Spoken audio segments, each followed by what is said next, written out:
Hello everybody, this is Tim here again. I just got done watching the new movie Blade Runner 2049, and if you've seen my Alien reviews, you know what I think about Blade Runner. I think Blade Runner is a sci-fi classic as far as I'm concerned. I think it's a masterpiece. It does have flaws, but altogether as a whole, I think it's a sci-fi masterpiece. I love the film. With this film, you got Ryan Gosling, Jared Leto, Harrison Ford. Just right off the bat, I will warn you, there will be spoilers. The score is done by Hans Zimmer. I think he does a fantastic job. I love the music in this movie. I can't wait to get the score for this baby. All in all, I'll just go ahead and say it right up front. I'd give the movie 4 stars out of 4. I thought this film was a masterpiece, and to be perfectly honest with you, I liked it even better than the original. I thought that this to me is like the Terminator 2 of like science fiction artistic film sequels. This, for me personally, is even better than the first one. I like this better than the first one. I just feel like the script here is tighter than the first one. And I was relating more to Ryan Gosling's character in this film than I did Harrison Ford's in the first one. You got Ryan Gosling in this film. They tell you, once again, there's going to be spoilers in this review.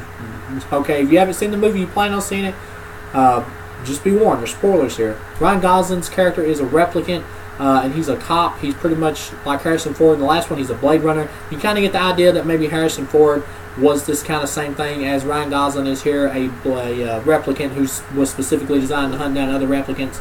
And anyway, he's going around killing other renegade replicants, and now there's this new breed of replicants that are designed by this guy named Neander Wallace, or whatever, played by Jared Leto, who does a great job as this weird, blind Dr. Frankenstein character. At first, I thought his character might have been a little too over the top for the movie, but then I settled into him, and I thought he worked great in the film. He's not in the film a whole much, a big lot, and neither is Harrison Ford's character. If you're going to this movie to think this is going to be like a big, like, direct sequel to the first movie, it's not really that. This is more like another chapter in the Blade Runner universe. This movie functions on its own with its own story, but it takes place in the same universe as Blade Runner and continues the themes and stuff set by the first film. But neither one of them are big parts of the movie. The story is built around Ryan Gosling's character, and I love that. It's built around his character and him being a replicant, and everybody else just comes together like puzzle pieces and completes his story and his journey from point A to point B.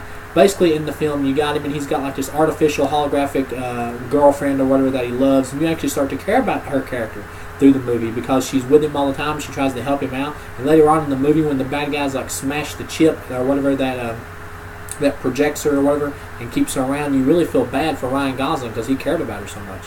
Ryan Gosling's trying to solve this mystery. You get Batista at the end of it. He's a renegade replicant, and Ryan Gosling ends up killing him in this action scene. The action scene was a little much for me for a Blade Runner movie, but it was still a good action scene.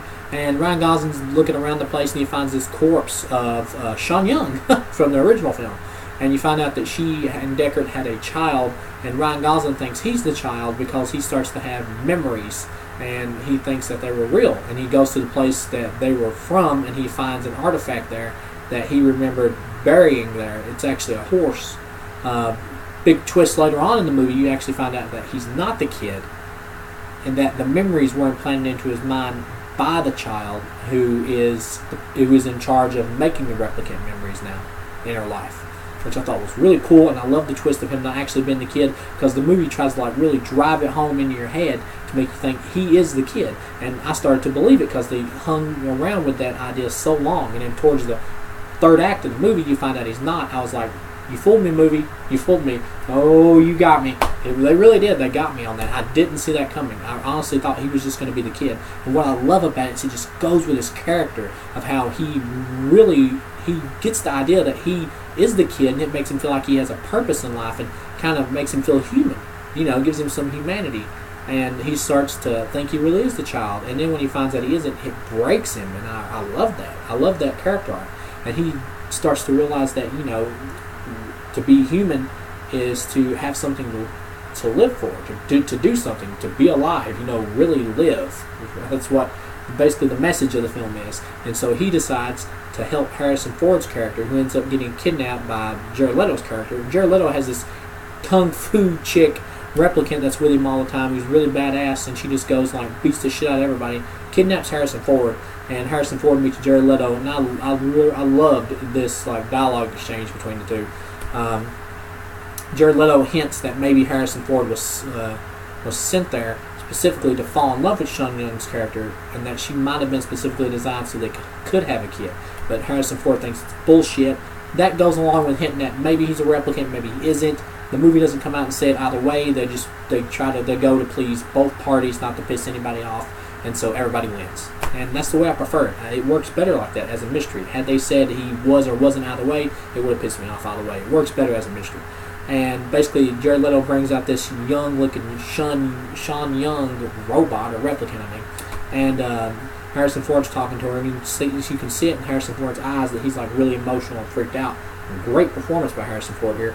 And Harrison Ford's response I love, because he goes, her eyes were green, and Jared Leto orders her to like be shot in the head. I thought that was great.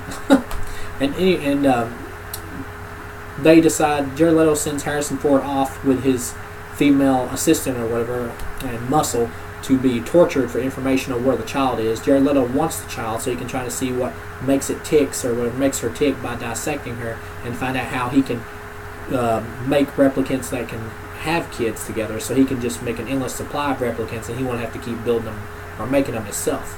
So he can just keep everybody supplied with replicants. It's just a way basically to help his business, really.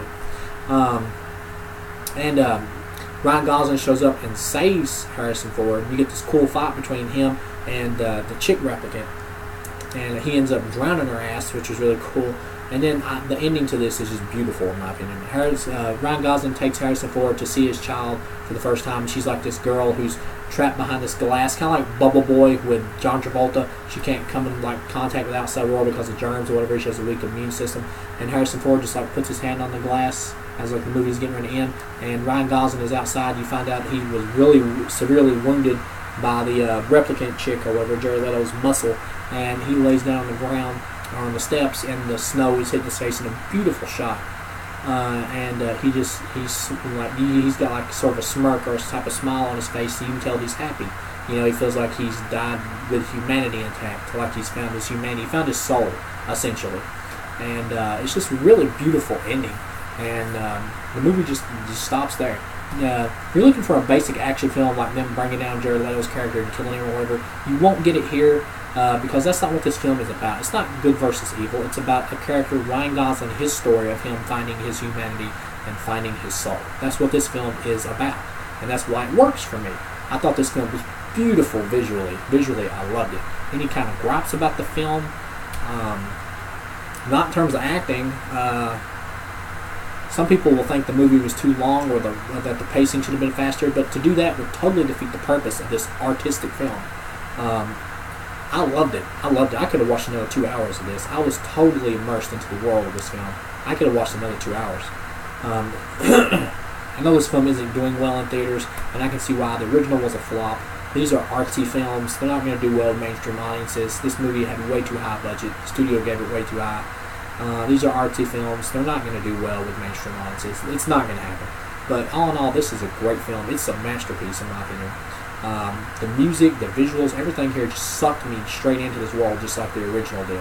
I will say this, there's nobody's performance in this film as amazing as Rutger Hauer in the original, but everybody here is great. And overall, I enjoyed the story more here and got sucked into the characters more here than the first movie. The first movie is a masterpiece, and I consider this film a masterpiece too. This is like the Terminator 1 and 2 situation for me. Both films are just great. This is a great sequel. Great, in my opinion. The director of this film also did Arrival, which I also enjoyed. I haven't seen any of his other films other than Arrival. I can't pronounce the guy's name. It's like Denis Villeneuve or something like that. Or Denis Villeneuve. I don't know how you say his name, but he's a great director. And I've become an official fan of this guy. In my opinion, this is better than Arrival. This is his best film that I have seen personally thus far. Can't wait to check out his other work. This film's just a masterpiece. I just love it. I loved it. I'm gushing all over it. This probably ain't much of a review because I'm kind of fanboying for the movie, but this is literally the best film I've seen all year. Justice League is my most anticipated film because I'm a big comic book guy, but at the same time, Justice League will probably be my most fun, biggest blast I'll have in the theater this year. In terms of just like filmmaking and artistic quality, this is easily going to be the best film of the year in my opinion. It's going to be better than Justice League, better than Thor 3, better than Star Wars. This will easily be the best film of the year in my opinion. So all in all, I'll see you guys again in the next review.